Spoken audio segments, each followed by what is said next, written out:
c'est complètement ouf, moi je trouve pas d'autres mots, qu'on puisse amener en train de Chine jusqu'en Europe. Enfin, c'est complètement dingue ce qui a été mis en place. Donc depuis juin 2024, où on a fait nos premiers transports, il y a eu 47 imprimantes qui sont parties. Exactement, c'est bien ça, oui. Donc ça, c'est un train. C'est mon petit jouet, c'est un train. Et ça, c'est exceptionnel parce qu'aujourd'hui, on peut ramener de la marchandise en train de Chine jusqu'en France. Je suis Gaëlle Pinel, le responsable de l'agence de l'ISEO au Havre. Je fais de l'import, de l'export, je m'occupe de toutes les importations sur le Havre et sur pas mal de ports, que ce soit Anvers ou Rotterdam ou aux Fos-sur-Mer. Est-ce que tu peux un peu m'expliquer le parcours et comment tout ça est possible? On fait partir donc toutes les semaines, on a un départ d'un conteneur complet. On achemine plusieurs marchandises de plusieurs fournisseurs pour plusieurs clients en France. Une fois que le conteneur est plein, on le fait partir. Et ensuite, il traverse donc tout ce qui est Russie, Biélorussie, Pologne. Il arrive donc, il traverse l'Allemagne, il arrive jusqu'en Belgique. Le conteneur est déchargé du train. On lui donne un statut douane 1 T1 pour qu'il puisse transiter jusqu'en France. Et ensuite, on arrive à Saint-Quentin-Fallavier dans nos entrepôts. On fait dépoter les marchandises et ensuite on les dédouane. Chaque marchandise est dédouanée pour être ensuite livrée chez chaque client français ou étranger. Bon, entre nous, c'est complètement ouf, moi je trouve pas d'autres mots, qu'on puisse amener en train de Chine jusqu'en Europe. Enfin, c'est complètement dingue ce qui a été mis en place. Oui, c'est exceptionnel. C'est vrai que c'est un super gain de temps par rapport au maritime, où les trajets se sont rallongés à cause de ce qui s'est passé dans le canal de Suez avec le contournement par le cap de Bonne-Espérance. Donc oui, c'est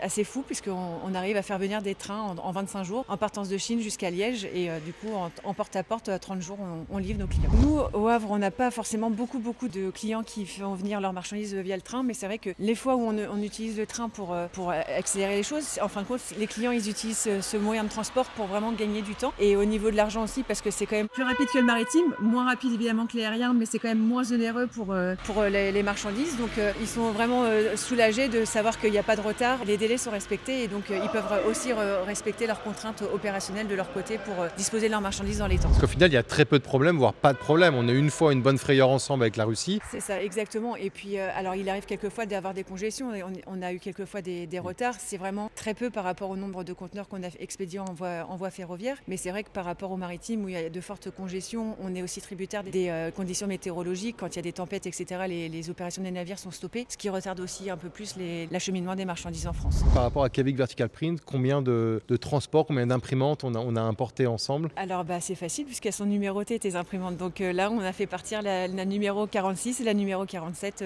de Chine. Là, elles sont parties le 6 septembre de Chine. Donc depuis juin 2024, où on a fait nos premiers transports, il y a eu 47 imprimantes qui sont parties. Exactement, c'est bien ça. Oui. Les caisses que tu importes, du coup, c'est des caisses qui sont assez grandes. On ne peut pas les gerber, on ne peut pas les empiler les unes sur les autres parce que c'est de la marchandise qui est assez sensible. Donc du coup, elles prennent beaucoup de place au sol. Le conteneur est plus rempli et ce qui est plus rentable aussi pour nous parce que faire partir un conteneur qu'on appelle de consolidation, c'est-à-dire qu'il y a plusieurs fournisseurs, donc plusieurs clients en France, s'il n'est pas rempli au maximum, c'est pas rentable puisqu'on paye un prix fixe et s'il n'y a pas assez de marchandises, c'est pas rentable pour nous. Pour les personnes qui regardent, qui ne connaissent pas, comment ça fonctionne? Tu reçois un coup de fil de ma part, on envoie, quelle est la relation? Il y a des gens en Chine qui travaillent. Explique-moi un petit peu le fonctionnement du départ en train du matériel des imprimantes murales Cavic Vertical Print. Généralement, c'est toi qui me contactes en me disant voilà, je vais avoir de la marchandise qui va être prête dans une semaine, dans 15 jours. Salut Gaël, comment ça va? Allô Gaël, salut, c'est David, ça va? Je t'envoie le schedule qui est proposé. On a un départ par semaine. Donc à partir de là, on va chercher la marchandise chez ton fournisseur. On l'achemine dans notre entrepôt au départ. On consolide. Donc ça veut dire que mes collègues en Chine font un plan de chargement. On charge la marchandise dans le conteneur. On le met sur le train. Une fois qu'il est mis sur le train, donc il voyage à travers la Russie comme tout à l'heure. Il arrive à Liège. On fait un T1. Ensuite, on achemine le conteneur sur Saint-Quentin-Fallavier. Et là, on ouvre les portes et on décharge et on donne une identité à chaque marchandise pour qu'on puisse procéder au dédouanement de chaque marchandise de chaque client. Ça a l'air facile comme ça?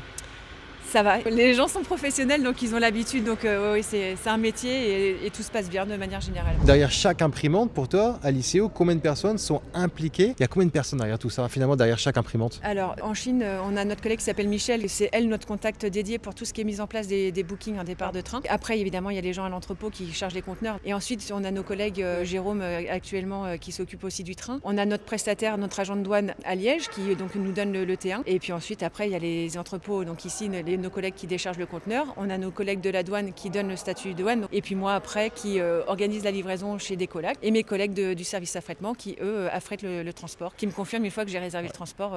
Donc on arrive à 10 personnes facilement? Oui. En gros, oui. Au moins, oui. Oui, exactement.